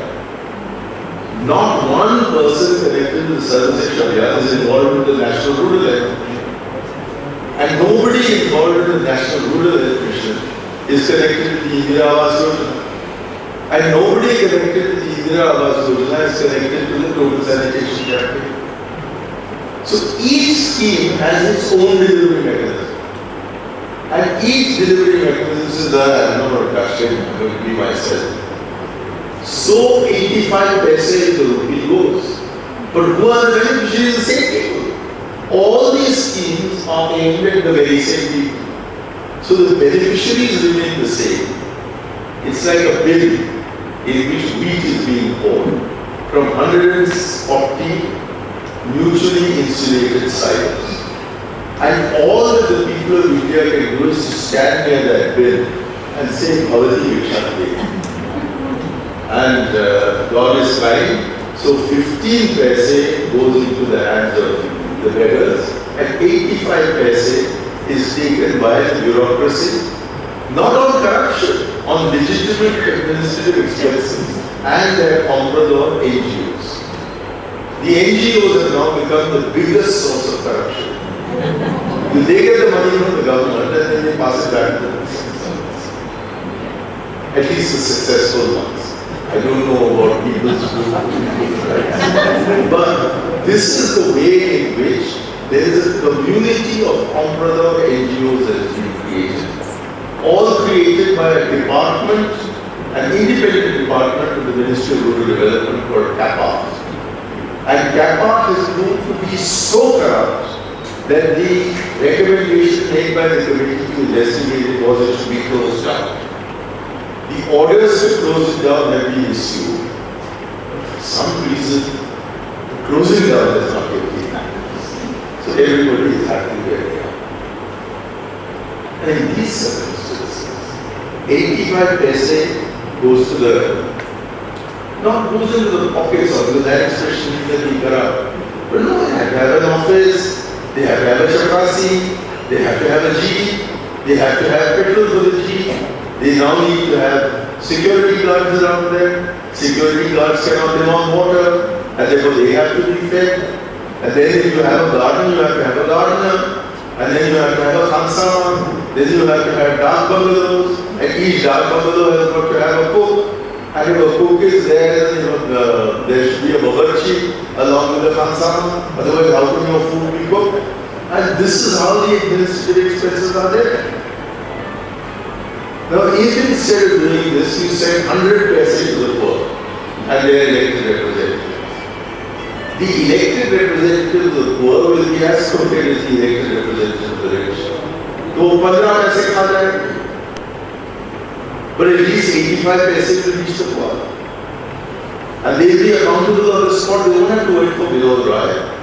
When the BDO says, ki sahab, itna kharcha hua bus stand banane mein, somebody in the Gram Sabha will say, kaun sa bus stand? This is road par hai, this is hame to dekhna nahi hai. Today the utilization certificate says the bus stand is being built. And if that paper comes into an undersecretary's hands, that means the bus stand is being built. And it goes to Mr. Vinod Rai and he says, you see that. You see means you don't see. there's no bus stand built, somebody's whacked the money. Equally, if you have a Panchayat Raj system and the Gram Sabha says build a bus stand, tomorrow they'll ask, why did it cost 50,000 rupees here when the same bus stand in the neighboring village is only cost 35? And the answer will come because the contract was given to the sub-collector's son-in-law. So if you want to discover corruption, if you want to limit it, if not finish it altogether, you have to bring governance as close as possible to the government. And Mr. Kejriwal came to see me with a pamphlet called Gram Swaraj. And he said, would I join the movement? I said, ये जो बकवास सब कर रहे हो उसको रोको और इस पर तुम आंदोलन शुरू करो मैं तुम्हारे बगल खड़ा हूं या तुम्हारे पीछे भी खड़े रहने को तैयार हो आप इसका They never got to that. They were left with putting Googles over there and going like this. They didn't do anything. That's why they had the message to stay out. Because they didn't have constructive program. Now we've got constitutional provisions for all this. State governments are supposed to do the implementation. But only if Panchayati Raj matters as much as 8% growth matters. For 8% growth we are about to sacrifice our government. Then Mamta is screaming, but then Mamta is always screaming. And then we have Sharad Yadav conspiring, then Sharad Yadav is always conspiring. And Naveen Jindal is being Papa and just doing school accent. So he's always been Papa and doing school accent. And Jayalalitha is shifting positions because being as large as she is, she has to teach it. So this load is about to take over our democracy. And that's because neither the government of India nor the NGOs, the active ones like India Desktop, are able to focus on the simple thing that Gandhiji discovered in 1931, that it is not enough to give a voice to the people of India. You have to give them an effective voice. And what they need an effective voice about is things that make it comfortable to live in a neighborhood. Under your Sarvashri Shabdya scheme, do you know that the total amount of money spent on school children for their uniforms, for their scholarships, and for their textbooks is 6% of the total. And the school management committees get 5% of the total. And the remaining 89% stays in the state government. And because it stays with the state government and is largely used for recruiting and paying teachers, When a teacher arrives in a village, he is not looking down at his students, he is looking up over his shoulder at the minister who sent him. Because if he wants to stay in that village or be transferred, that power lands in the hands of the minister. Which is why, and I am ending with this now, the following true incident took place with me in my constituency. I was finishing one of my village tours. It was about 11 o'clock at night, so I was getting into my car to drive to Chennai to catch the flight back to Delhi. When I saw a little boy about 8 years old walking tentatively towards me and clutching onto his elder sister's arm. So I waited for the boy to come up to me and I said, "What can I do for you, young man?" And he said, "Uncle, can I ask you a question?" This was in Tamil, so I am translating it here. He said, "Uncle, can I ask you a question?" He is imitating the elders who just been asking me a question. So I said, "Yes, what is your question?" He said, "Uncle, I want to study." I said, "Study? Isn't there a school in this village?" The boy pointed to the building in front of which I led my village assembly. And he said, "That's the school." So I said, "They haven't admitted you." He said, "Not been admitted." So I said, "They're charging you for your textbooks." He was quite bewildered. He said, "No, I get my textbooks for free." So I said, "The problem is the midday meal." And suddenly this boy beamed. And he said, "No, uncle, the food I get in school is better than I get at home." You know village school, you've been admitted, your textbooks are for free, and you just told me that the food you get at school is better than you get at home. What do you mean I want to study? He said, "Uncle, I'd like to teach." You can guarantee the building because you can't take it away, provided it's built. But you can't guarantee the teacher will be there. You can't guarantee the teacher will teach. And you can't guarantee that a bad teacher will be thrown out and a good teacher will be given more money for a day. Because the community has no control over this result. In Uttar Pradesh, a study, a very formal study has shown that a 9th class child cannot read a classroom text. So Mr. Sibal's targets are getting fulfilled. Enrollment is rising, dropout rates are collapsing. So why do you go to a school? To attend a school or to learn something? And you don't learn anything, then what's the point of the school? Or you count up the number of, again, mine is a postal constituency. So the electricity comes there last. And therefore the water is also brackish in the villages that are along the coast. So the government of Tamil Nadu, a very sensible thing, they decided to put up overhead tanks all along the coast. And then ran pipes from these overhead tanks to all the little hamlets. Solution found drinking water? Alas, no. Because they took the decision that the water pump has to be put on, the motor pump has to be put on. And when the tank is full, it should be switched off. So this is all that is required is to put it on. And then a few hours later put it off. So this can be done by any chopra. And so a chopra in the village was picked up and given 1 rupee a day to do these two things, up and down. But the wise men of the electricity board had not realized that by the time electricity reaches the coastal end, there's going to be fluctuations. And if the fluctuations are sharp and steep, then the motor has to be switched off before it burns out. But why should a boy who is getting only 1 rupee to do 2 actions a day do a 3rd action? And so the motor burns out. And when the motor burns out, the water can't go into the tank. And when the water can't go into the tank, it can't reach the villages. So you've done the easiest thing of all, which is to put up the overhead tank. You've done the second thing, which is to bring a wire that brings the electricity. You've even done the 3rd thing of generating the electricity. But the 4th and most important thing of ensuring that your electricity supply is not volatile. And that somebody is there to switch it off to something if there is fluctuations in the voltage. That you have to arrange for. But that's the first thing that any villager would have arranged for. Because it's he who's not going to get the water. But which secretary to the government of India is not going to get water because of this? So he gets neglected. The most shocking of all, I thought I was finishing my story, but I got to get it off my heart also. I'm trying to keep you people happier. But when I see two programs run by the same ministry, one is called the Indira Awas Yojana. The other is now got some fancy Sanskrit name that I don't remember, but it started out as a total sanitation campaign. Now, I know of nobody in the civil service, right down to the chaprasi, who lives in a house without a toilet. And yet, under the Indira Awas Yojana, for the past 28 years done by the Department of Rural Development, and Secretary of Rural Development says, how can I be responsible for toilets? And Secretary Toilet says, why should I be responsible for houses?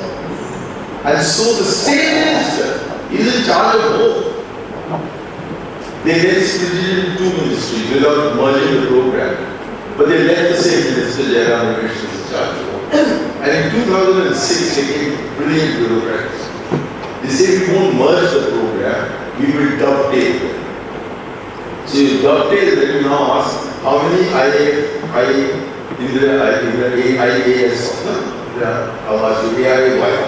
houses are being built with toilet. It is a very high percentage, about 20%. And meanwhile, the poor are dying like flies because they still need to open their definition. Now, you can't solve these problems with the IAS. Because what does the IAS test? It tests your ability to write English. It tests your ability to count. It tests your ability to know which color liquid to put into a test tube and then put over a Bunsen burner. It doesn't teach you to administer. It just doesn't test the qualities that are required. But at the age of 23, a boy is sent, and now increasingly a girl is sent as an SDM. And there he or she becomes a king of queen. At 22, you have everybody saying, Azul, you have chaprasis, you have guards, you even have a fellow with a uniform standing there. No IAS officer hand can move to sign his name unless behind him is a chaprasi with a sack across his waist. And then you have to have a car, you have to have a gardener and all that. With the result that they are good at policy. They acquire another skill, most skills. If you have nobody, then you have to go from SDM in Dibrugarh to being SDM in Sofia. If you have somebody, then you may be able to get to Guwahati. If you really have somebody, then you get posted to Delhi. And if you are a Badala, you get to Washington. So on this survey, do I go to Sofia or Guwahati or Delhi or Washington? They spend most of their lives. I don't know if you've ever been to the most boring thing in the world, which is that IAS officers in a house. The only thing they're talking about is postings and transfers and promotions. And this lot you say are going to run a country of 1 million people.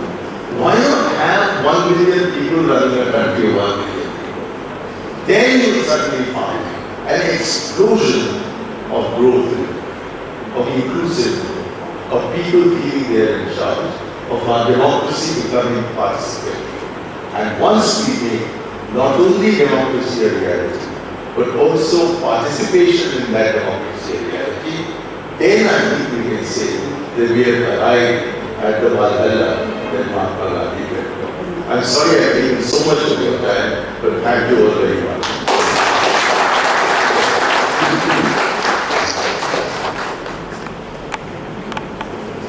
Thank you so much.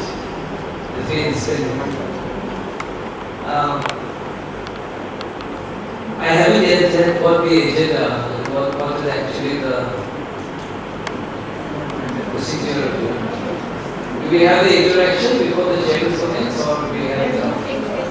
Okay. In that case, we just have a brief interaction. And then I should sum up. But before summing up, I would just like to say a few words on what he has said, because I mean, actually, when I accepted to chair this session, I had a little bit of revelation that here is a person who formally belongs to the government, formally belongs to a particular political party. And I was not very sure how the trend of the discussion or the trend of the presentation will be. But I think this is again the strength of our democracy, that within a particular organization, within a particular political outfit, you have so much divergent views. And I think that's applicable also to the generals in the country. That's why I'm very thankful to him, because he has offered a very pungent, very sharp critique of the system. Of course, we shall have, I suppose, some occasion to ask him for some clarification to that. So I now open up the house for questions from the audience. It can both be in English and Assamese. If it's in Assamese, I will translate it for Mr. Ayers. So we just have about 15 minutes or so. I shall be very grateful if you come up with a question.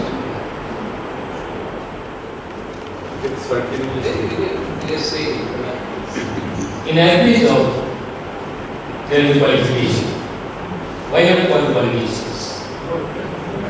Why not? Even till now, there is no such formal level of qualification which is required for an MLA, MP, or even the graduate qualifications. Why? That is the first question.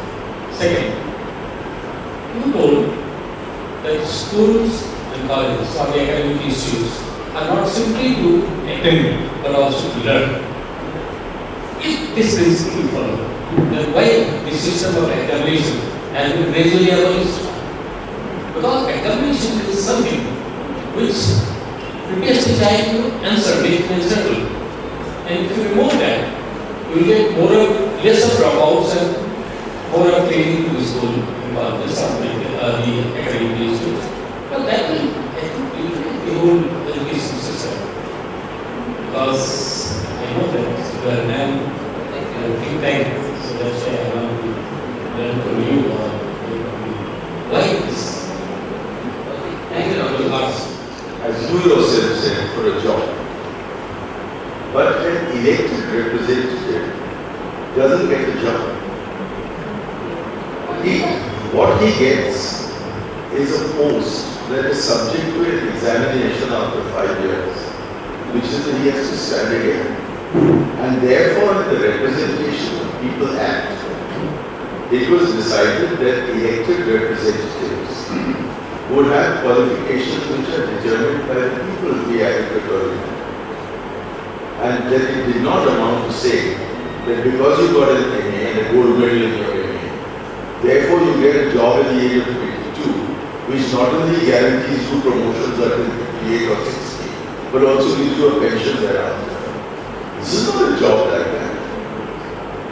When you are an elected representative, I ask you this question. Why has our development administration been such a flop? Because people who've never been hungry are determining food security. People who have never lived except under a roof are determining whether you need a roof or not. And people who are the highest educated in this country are determining whether you should or should not be. The finance minister can print any amount of money.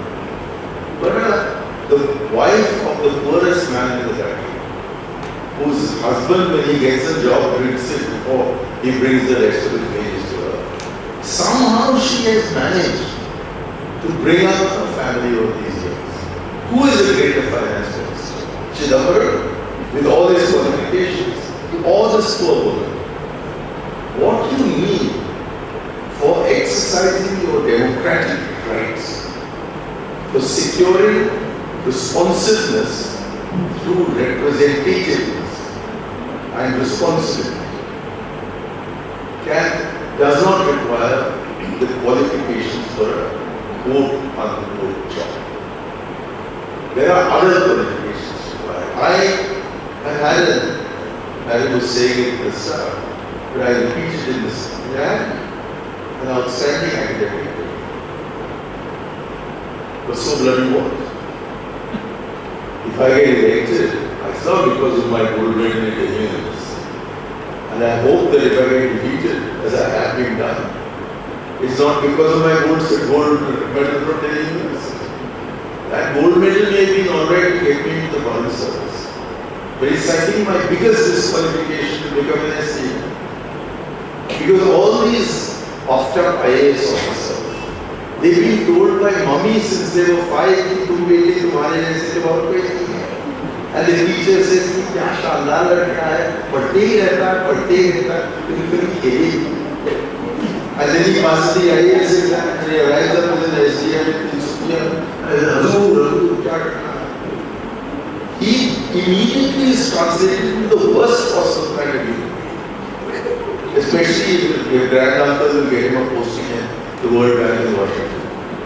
So that he gets a pension from the World Bank, not from this poor government. So I think the qualifications we are looking for should be completely different. Does anyone test an IAS officer for compassion? Yes, there are compassionate IAS officers. But not because the UPSC has given him any marks for compassion. It's because he happens to be a compassionate person.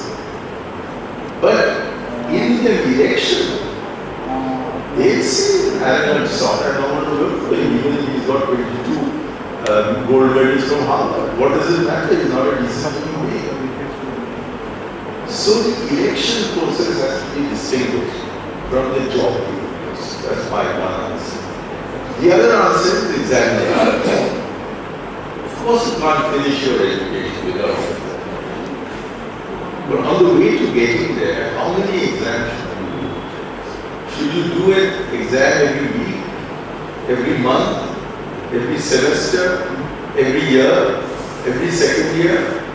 And you know, I don't know whether you were like that, boys like me, when we were 13 years old, we were completely distracted by the existence of a new genus that we had discovered there, girls. And we couldn't meet any of them. So naturally our minds were wandering all the time. And my academic record completely collapsed between 13 and 15. And it's too old of you. That's why he's giggling that Sadar boy there. Uska bhi aisa hi hua hoga. And yesterday I released a book by Hindus and Gupta called The Liberals, in which he describes what happened to himself as he was chasing after some girl called Priya. So, you cannot wreck a person's life or start a person's life. A really good teacher is the girl he describes in that book. An Anglican woman called Caroline Fries. He had mucked up his last year exams and he got a failed to stamp onto a fail. And he took it to her. And he says he can't remember if he was crying. He was in that miserable state. And she told him, you know what the consequences of your failing this are? Not only are you disappointed, your parents disappointed, but you'll never be able to get into a decent college. You certainly won't go to the IIT. Your life is totally ruined. You recognize that. And the boy is crying more. So she says, give me the paper. She cuts out failed and writes fast. Because she's recognized that he has talent, but that he's passing through a phase of life where life does become rather difficult. It's much easier for girls, you know, because they don't want us at the age of 15 as much as we want them. We will in the end. At 60, I think, better off than they are. But that's the way the Lord has decided to construct the human being. And so, I do think we need periodic exams. And I do think we need promotions.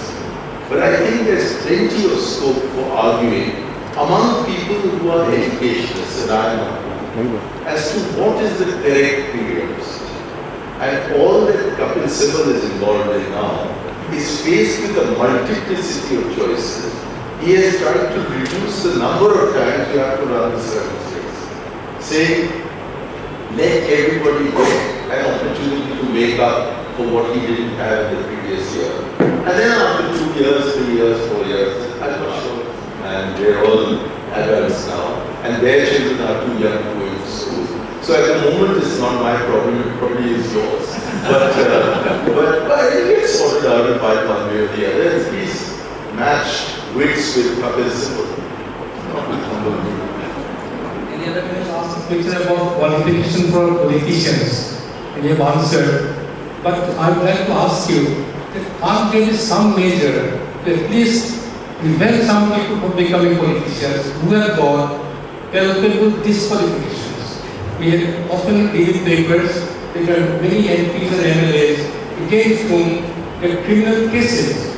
And Aradhana Tobiki at the beginning saying this is something where things are being organized, discussed, so that citizens can live with dignity.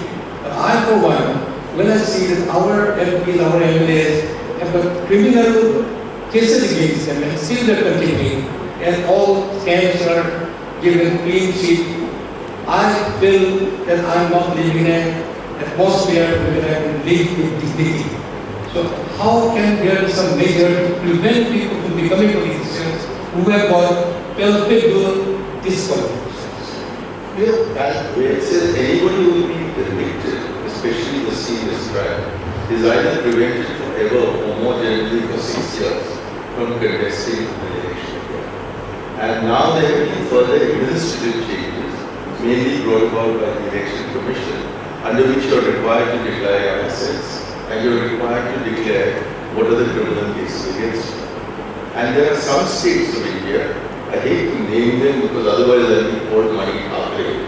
But there are some states of India in which the standard practice is that whoever your political opponent claim that he tried to murder me or my sister or my mother and have a case put against him. Now, a very, very fundamental principle of the rule of law is that a person is presumed innocent until proved guilty beyond any reasonable doubt.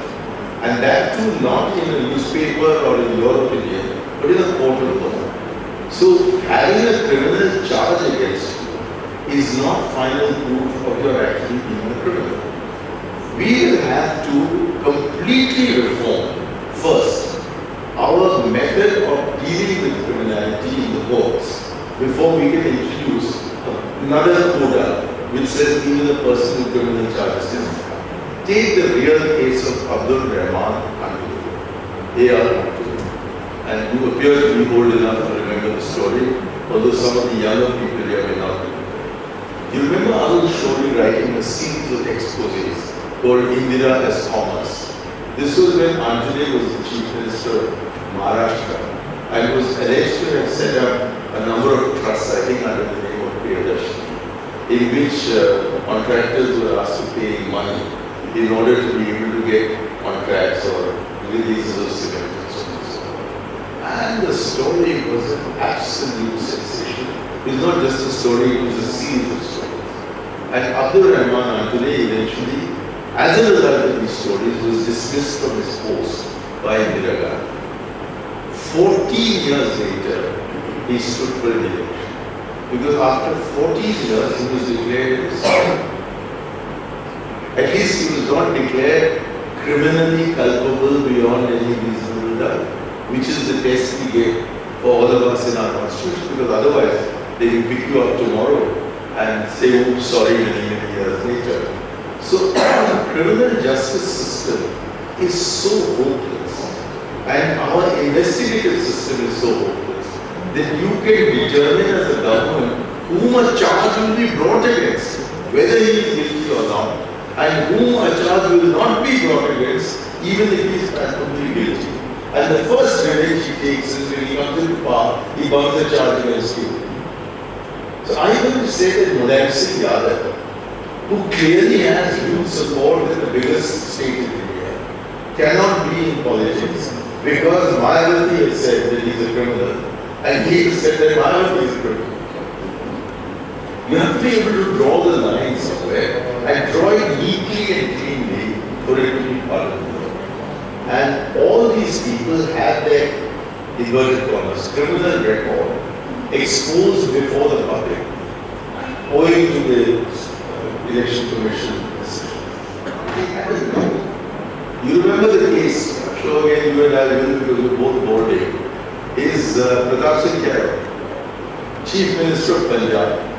Jawaharlal Nehru absolutely loathed the man's politics and he wrote the man's ethics and morality. And it's quite clear that his family was filling its coffers. It was quite clear that he himself was up to no good. But this one man, because of his efficiency in being a crook, was also efficient in other things. He converted the Dust Bowl of East Punjab into the bread basket of India. If today you have a PDS, it's only because Punjab exists. And Punjab exists because the Bharananga dam was built. And he built it, he built the irrigation systems. He set it from alive. He was a latifundia looking after landlords. But the result is that the hungry of India are eating Punjabi meat. And now increasingly Punjabi rice and Punjabi tomatoes. We are living on Punjab. And that Punjab was built by a man whom even his mother wouldn't say was an officer. So, I'm afraid we'll have to grit our teeth and hope that the people of India will share your morality. If they do, then yes, maybe they'll say no to people with criminal records. Yes. May I quote the name of Puran Devi? How she was given? Take it closer to your mouth. Yeah.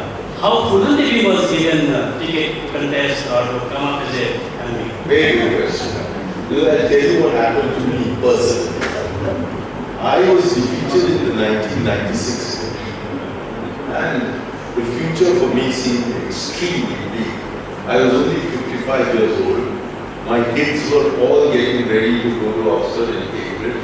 I was unemployed. I was apparently unemployable. I didn't know where I was going to get food for my family from, let alone how to send them to Oxford and Cambridge. In these depressing circumstances, I walked into Central Hall one bleak day, and I saw a friend of mine from the BJP from the previous Lok Sabha sitting there. So I hailed him and said, "Namaskar bhai, kaise ho?" He says, "Yeah, aap bataiye, aap kaise hain?" मैं कैसे क्या हो सकता हूँ, मैं तो हार गया हूँ। और मैं भी हार गया।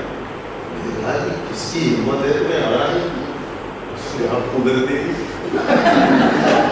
Suddenly boosted up, I made every defeated and released and not defeated by kudarat. Then you look at her story. It's an amazing story. Here's somebody who gets kidnapped, who gets violated, who is really badly treated, and then she decides to use the same means against her enemies as her enemies used against her.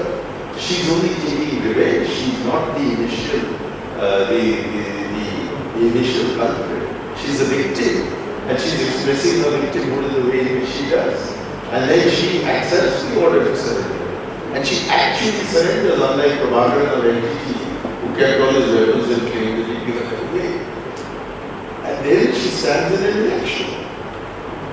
She gets elected.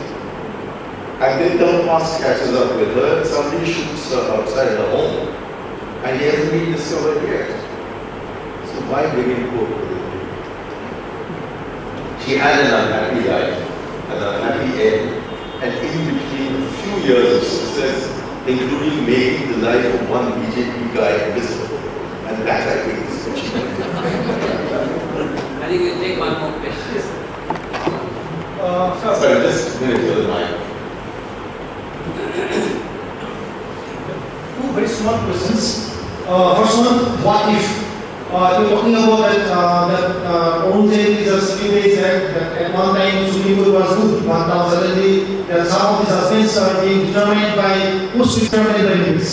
The point is, what if it was raised by an ordinary citizen? It happened earlier, it happened over today, that she had to suffer contempt of court, but whereas some earlier minister who had been a minister of law, he also says similar things, but they are having no contempt of court. Again, it's a what if. I also didn't get your... First thing is that Aurangzeb is a few days back, Yes. he criticized Supreme Court judgments. Yes. He said that some of these judgments is determined by post-retirement benefits. Yeah. But the point is, if it had been raised by an ordinary citizen, there would have been certainly contempt of court. It had been either in the case of injury. So that's the point. But particularly wish to take on Mr. Arun Jaitley because I see him on a daily basis in Parliament, screaming like a banshee, jumping up and down like a monkey, and stopping Parliament from running its proceedings altogether. He's supposed to be a lawyer, he's supposed to be a constitutional expert, and his latest Rajya Sabha returns, and that's a reference to you, sir. Under the Election Commission order, he has been asked to declare his assets, and his personal assets apparently amount to 158 crore rupees. And he's a lawyer who has earned, assuming that it's all about the war, he's earned 158 crore rupees as a lawyer. And therefore, I presume he knows the law and he knows the Constitution. The Constitution provides for a parliament, and that parliament is supposed to function. And the parliament functions under rules and regulations. And there is no provision in that Constitution or in the rules of procedure of parliament to go on with something. So if he is so neglectful of the law himself as to make it impossible for our democracy to function, and is himself therefore obliged to make his argument about post-retirement benefits, not inside Parliament but outside Parliament, then he can only be answered either not at all or answered outside Parliament. But what happens outside Parliament doesn't hold the government responsible. Now if he says, and I have no reason to doubt that he may be right, that post-retirement benefits are offered. But if he made the allegation in Parliament, he would be asked, what is your proof? And he probably has to. He can give the names of all the judges who got the jobs afterwards. But he also has another very difficult problem.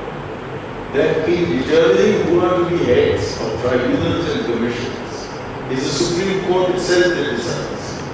And out of 22 judges who have retired, 18 have been given jobs by the boys themselves.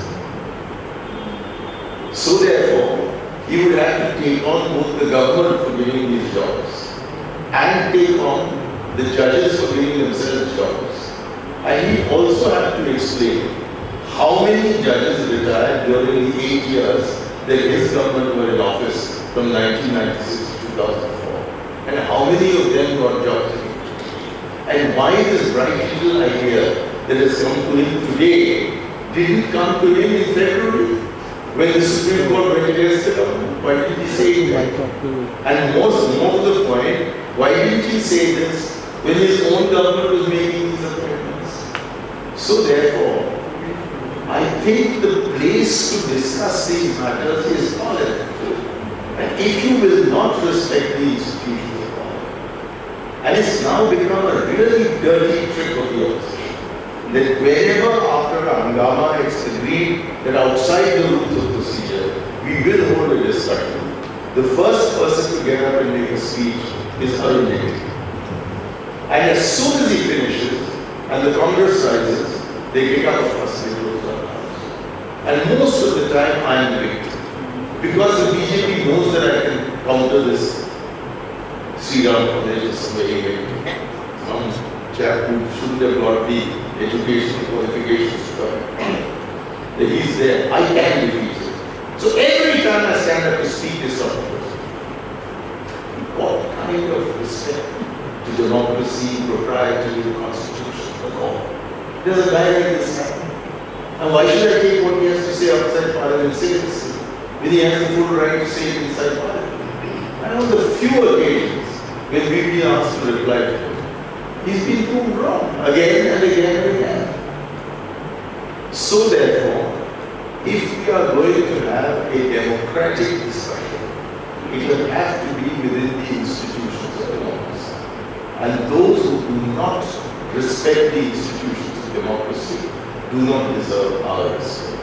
Therefore, whatever the substance of what he has to say, and however much we ought to discuss it, I will reserve my right to make my comments in Parliament on the day that this law allows Parliament to do it.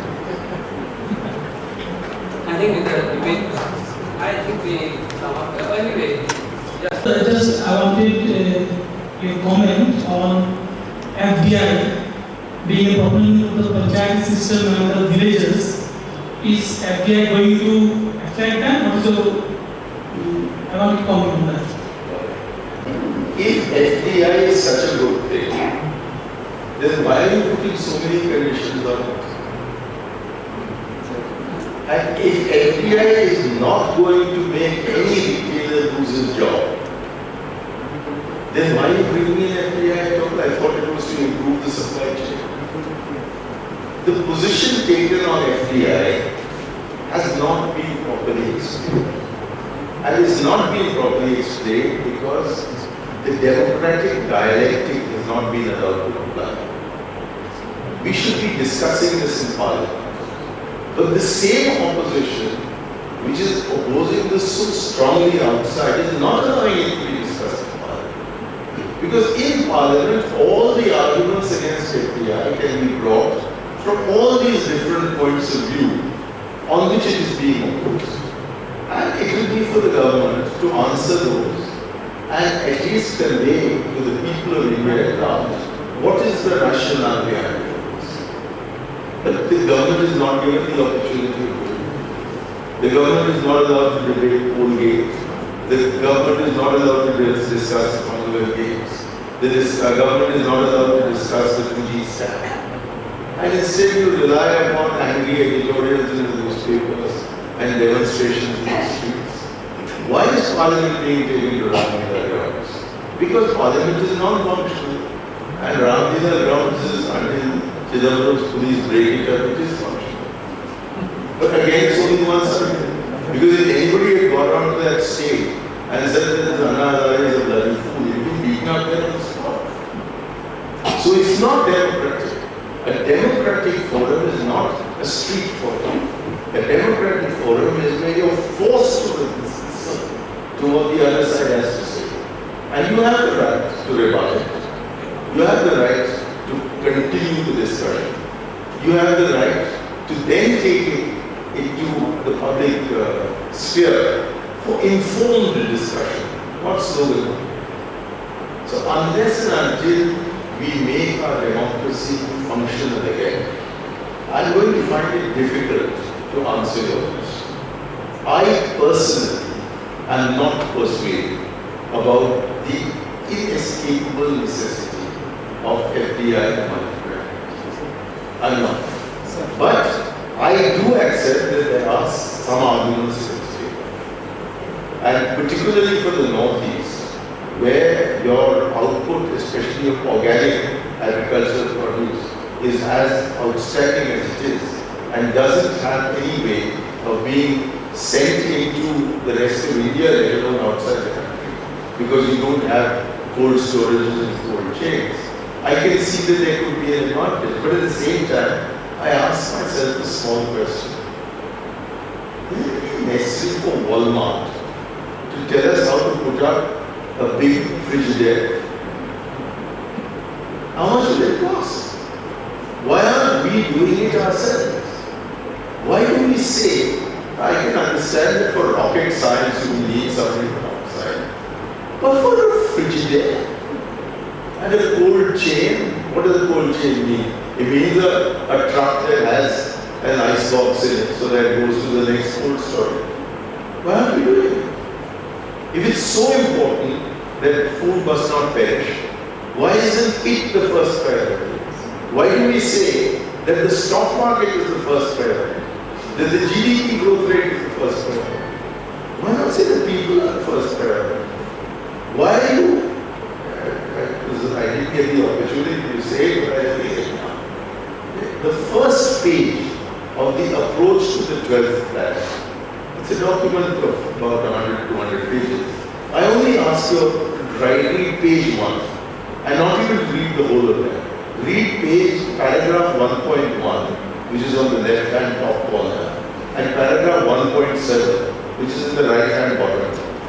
It says in paragraph 1.1 that over the last 5 years, the GDP growth in India has been more than 8% per annum. When we come to paragraph 1.7, it says that over the last 11 years, poverty alleviation in India has been running at an annual average rate of under 0.8%. Why, if this is the case, are you concerned with 8%? I have been concerned with 0.8%. And one immediate way of increasing 0.8% is to put in cold storages and cold chains instead of waiting for Walmart to come and do it. So, I am not persuaded of this multi-brand routine. But our government has decided to risk its existence. And whether the government is right or Mamata Banerjee is right, I would like to discover for myself on the floor of the House. My mind is open. I am ready to be persuaded by either side. But for that, this checklist should be made to be. And I don't know how to make it.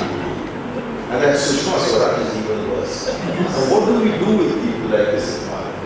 I would suggest to you, sir, that we enter a disqualification that anybody who belongs to the Pgpr cannot stand for it. Read some of your articles and I watched you on the TV also. And much before I heard you today, I thought that I have been thinking that maybe things would improve as I thought if you were there in the ministry. But sir, I think for a greater good, maybe we should do a smaller round, and that is, do not make the wrong comments at the wrong time and place, and keep that wicked sense of humor and take. Maybe the country will benefit from that. But I have more than one question. I just limited to one. This has been troubling me for some time. Some years ago, our Honorable Prime Minister made a statement.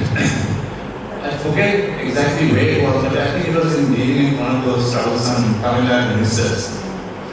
He said that there are coalition constraints. I personally think this is a very loaded comment because it probably implies that he has to make certain adjustments just to stay in power. Overlook corruption and other things also. So, would you like to comment on this, sir? If you don't, I understand. For saying the wrong thing at the wrong time, in the wrong place and in the wrong interest. But I think this is one respect in which I don't wish to change. For my mother's favorite quotation was from Polonius in Hamlet, where he says, "Be true to thyself, and it follows as night the day, that thou must be false to no man." And I don't have any desire to be false to him, least of all myself. So I continue as I am, although I fully recognize and acknowledge that there are very great dangers that lie in the path of speaking one's mind. And that it's even worse in this country to speak one's mind in English, because most people don't understand English, and therefore don't understand my jokes. But thank you for inviting me here. You obviously do. And in regard to coalition politics, I'm afraid it's a fact. It's a fact, and it's a fact that has been brought about by the people of India, not by the Congress Party. We much rather rule on our own. But if you won't give us the votes to be able to rule on our own, then we have the choice of either opting out and saying that we will not accept any responsibility for governance, which you can hardly do if you're the party with the largest number of seats in the House. Or say, okay, but I can't do it on my own and I have to do it with others. And when you do it with others, there are going to be strains. There are going to be strains on policy, because if the Congress Party's policy was the same as Mamata's, why would there be a Trinamool Congress? If the Congress Party's policies were the same as the DMK, why should there be a DMK? Or more realistically, why should there be a Congress in government? So we are different parties, we do have different policies. And if we have to work together by the compulsions of the people's decision, then we will have to adjust ourselves to each other. However, I do believe that there is one point at which we should not adjust ourselves, and that is over integrity and honesty. It was quite clear that that decisions were being taken with respect to telecom in the period 2007-8, which stank, not smacked off, but stank of corruption, and should therefore have had a very strong strategy against it. Well, we'll wake up some stage. Now the action against wrongdoing is being taken. And the policy decisions have been negated by the Supreme Court of India. And therefore, in obedience to those instructions, 122 telecom licenses have been cancelled. I think it could be argued that even that is very unfair, because some have been doing their work and others have been doing their work. So in these circumstances, if you have a coalition government, there are inevitably going to be compromises on policy. There will also be fluctuations in administrative officials, because you are not getting the best man in the job, you are getting in the person provided by the coalition partner. And we can hardly tell the DMP nomination put in without having fair adverse consequences. So, to be practical, there will be problems of policy, there will be problems of administrative efficiency. But I think on questions of integrity, a line must be drawn. Because then, one bad egg and the whole basket goes. And that is the line that we should perhaps have drawn very strongly. But at the same time, we have to recognize that we can't keep having governments forward. Elections are a very expensive business, not only for the politicians who are fighting the election, but for the country as a whole. And instability cannot be the crucible in which growth and social justice is possible. So, there will be compromises even in this matter. But one hopes that blatant compromises with blatant lack of integrity will at least be discouraged, and I hope not accepted. I think that's the conversation. Just 7 o'clock now. Heretics. What's it here? Heretics. Dissenters. Dissenters. Non-conformists. That's our country suffered from the paucity of heretics. Dissenters. Dissenters for just. Oh, positive dissenters. For just. And For just cause. for a just cause. It is perception which makes them just or not just. For good cause. No, any cause will have to be judged ultimately subjectively. And sometimes there is a huge majority that agrees that it is just or unjust. But very often there are many questions. For example, should the CRPF be really careful about human rights when it's operating in the borders of that country? I say yes. But many would say that given the awful degradations of the Maoists, there must be no quarter given. So, just, unjust, let's put to one side. Should there be dissenters? I think you can have dissent in opinion, not dissent in action.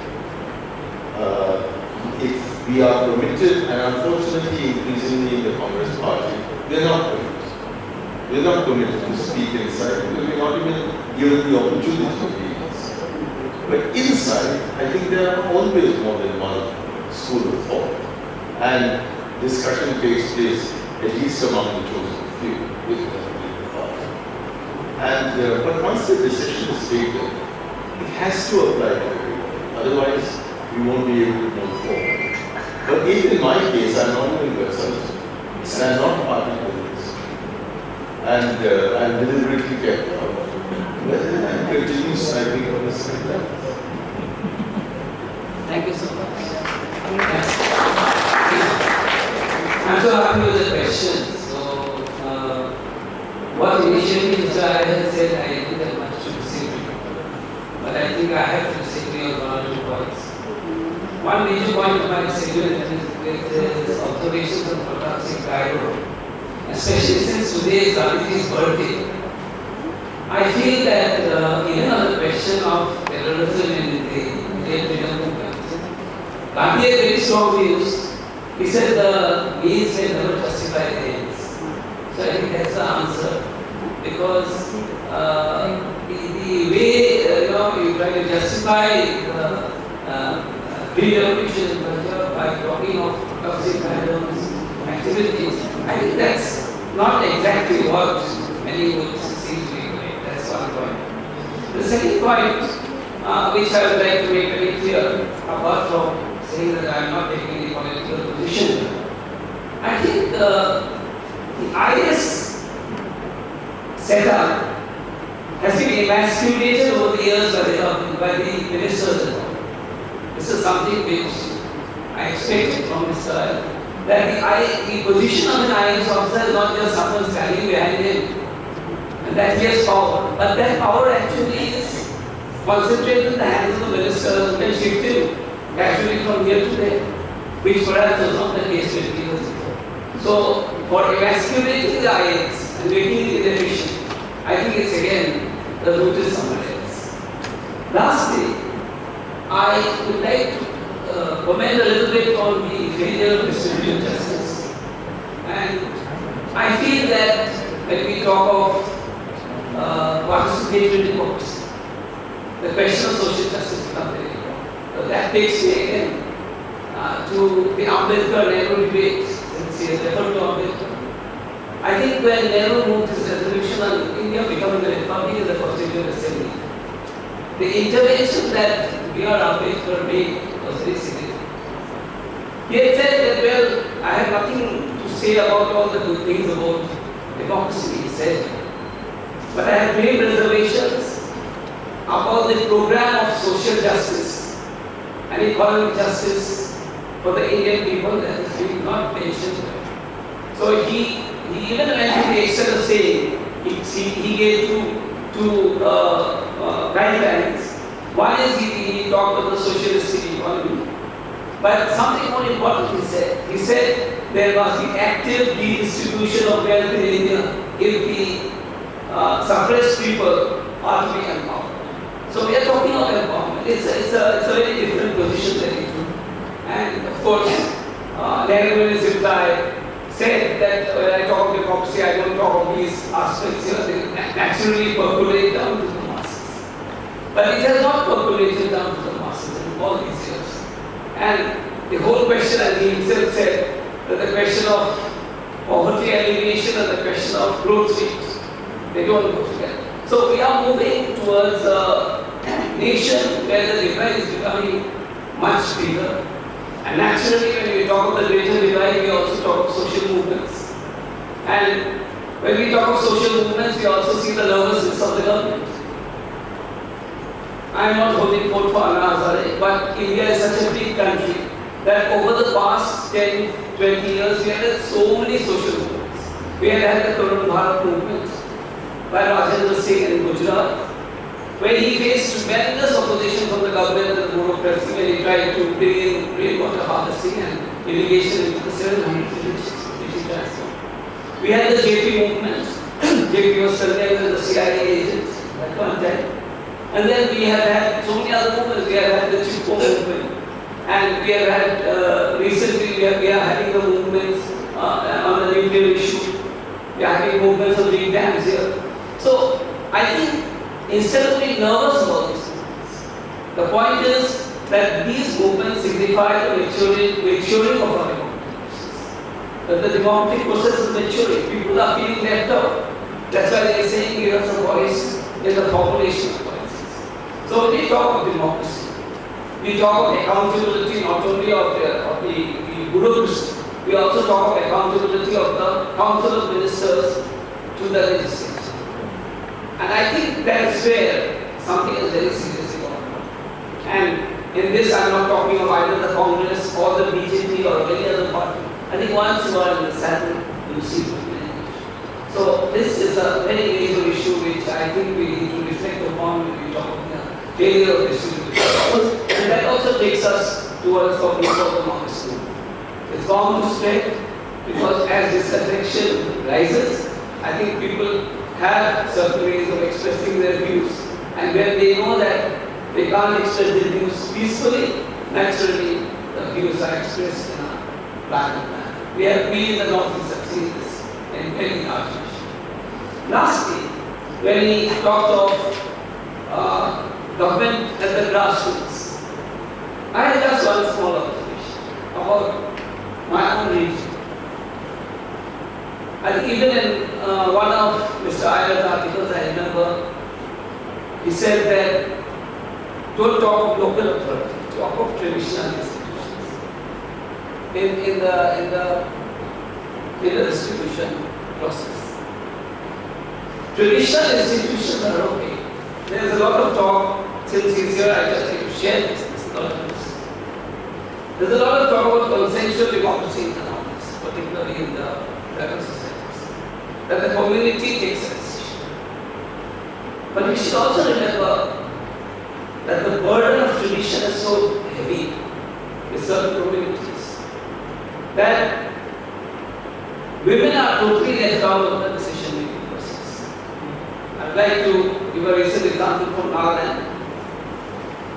The Nagaland legislature passed a resolution unanimously saying that the reservations that are supposed to be given to women in traditional bodies in line with the panchayat system should not be given because it goes against the customary law of Nagaland, which is defended and structured according to the amendment of the Constitution, the 13th Amendment, that you can't change the customary laws. So there are a lot of questions in this very diverse country that comes up, even when you talk of community laws, community systems, where women are totally excluded from the decision-making process, totally, finally, and where even when women legislators or women activists want to become legislators, there's a process of checking it process. So that is also there in apparently very egalitarian, apparently very democratic society. So we have a lot of interfaces, a lot of different discourses that are there. But I'm very happy that to share with you today, I feel what he has said is extremely relevant because a new discourse of democracy is developing.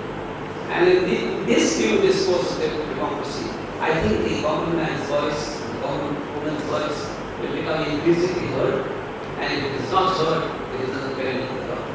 That is all that I would like to say. Thank you so much. Thank Mr. Iyer for giving us a very, very splendid, illuminating meeting today, which we all remember. And I thank the organizers and everyone for making this a grand success. Thank you so much. So now we sum up with the vote of thanks. For people's rights, I would like to thank, first of all, Shri Mani Shankar Iyer for being here with us today. This program has taken a long time in coming to fruition, but today's lecture has been worth the delay. We greatly appreciate your incisive analysis and valuable insights, laced with delightful humor, into a subject that is increasingly relevant for all of us. Thank you once again, sir. Next, I would like to thank Professor Udon Mishra for presiding over the program. I know we have all benefited immensely from your perceptive observations on the subject.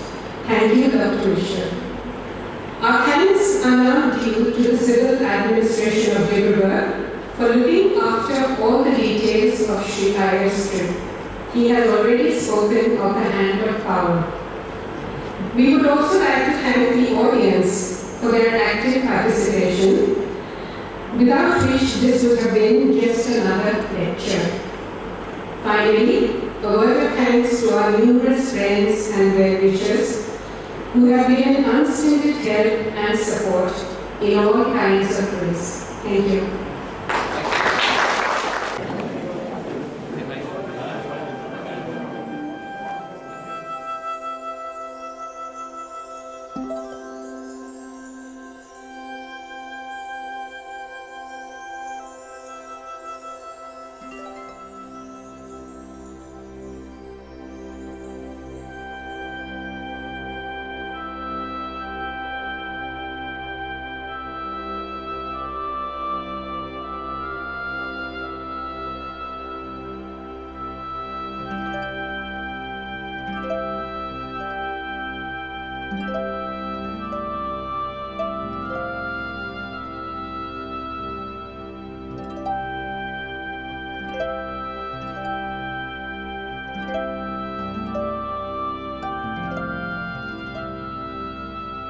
you.